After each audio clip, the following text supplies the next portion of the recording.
आओ जाने कुछ इंपोर्टेंट मीटर्स के बारे में जिनका उपयोग हम अपनी डेली लाइफ में करते रहते हैं।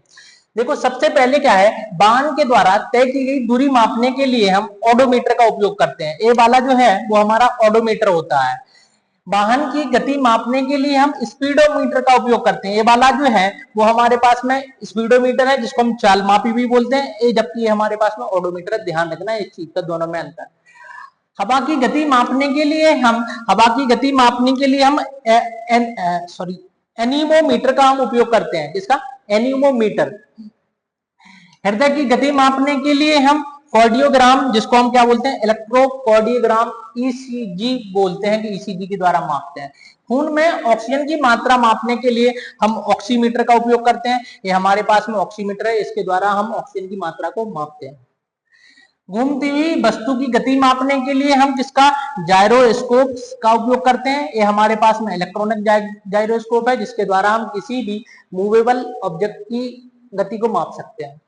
अपने पास में आरपीएम मापने के लिए हमारे पास में टेकोमीटर होता है, टेकोमीटर के द्वारा माप सकते हैं। ये अपना टचेबल टेकोमीटर है, जबकि ये नॉन टचेबल टेकोमीटर दे रखा है।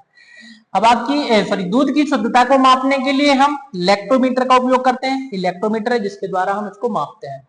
ध्वनि की तीव्रता मापने के लिए हम उपयोग करते हैं किसका, ऑडियोमीटर का। ये हमारे पास में ऑडियोमीटर है, जिसके द्वारा हम ध्वनि की तीव्रता को मापते हैं। अगला अपने पास में देखो, हवा में आर्द्रता जो अपने पास में ह्यूमिडिटी होती है, उसको मापने के लिए हाइग्रोमीटर का हम उपयोग करते हैं। ये हाइग्रोमीटर है, जिसके द्वारा हवा में आर्द्रता को मापा जाता है। वायुमंडलीय दाब मापने के लिए आपको पता है हम बैरोमीटर का उपयोग करते हैं, वायुमंडलीय दाब को मापने के लिए। पेड़ पौधों की वृद्धि को मापने के लिए हम ऑक्सीनोमीटर का हम उपयोग करते हैं, ऑक्सीनोमीटर का हम उपयोग करते हैं। बरसात की मात्रा को मापने के लिए कि पानी कितना बारिश हुई है, तो हम रेन गेज के द्वारा हम मापते हैं, कि रेन गेज के द्वारा बरसात की मात्रा को मापते हैं। ताप मापने के लिए हम थर्मोमीटर का उपयोग करते हैं, आपको सबको पता है। उच्च ताप मापने के लिए हम पायरोमीटर का उपयोग करते हैं। आपने देखा कोरोना के टाइम पे इसी के द्वारा ताप को मापा गया। ये हमारे पास में पायरोमीटर है। प्रकाश की तीव्रता को मापने के लिए हम लक्स मीटर का उपयोग करते हैं। लक्स मीटर के द्वारा प्रकाश की तीव्रता मापी जाती है। गैसों का दाब मापने के लिए आपको मैनोमीटर का हम उपयोग करते हैं। ये हमारे पास में इलेक्ट्रॉनिक मैनोमीटर दे रखा है। विद्युत धारा को मापने के लिए हम अमीटर का उपयोग करते हैं। यहाँ पे ए बना होता है, अमीटर का हम उपयोग करते हैं। भूकंप की तीव्रता मापने के लिए हम सिस्मोग्राफ का हम उपयोग करते हैं। इस ग्राफ के द्वारा भूकंप की तीव्रता को हम माप सकते हैं। समुद्र में की गहराई को मापने के लिए, ये हमारे पास में गहराई को मापने के लिए हम फेदोमीटर का उपयोग करते हैं। कितनी गहराई है समुद्र की, तो फेदोमीटर के द्वारा हम आसानी से माप सकते हैं। सोने की शुद्धता को मापने के लिए कैरेटमीटर होता है, ये इलेक्ट्रॉनिक कैरेटमीटर है, इसके द्वारा हम इसको माप सकते हैं।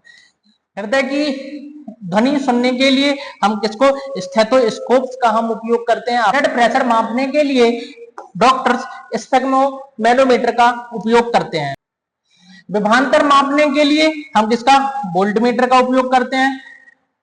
झूठ लाइट डिटेक्टर के लिए मापने के लिए हम पॉलीग्राफ बोलते हैं, कि यदि हम कोई पॉलीग्राफ टेस्ट होता है उसके द्वारा ही हम झूठ को पकड़ लेते हैं।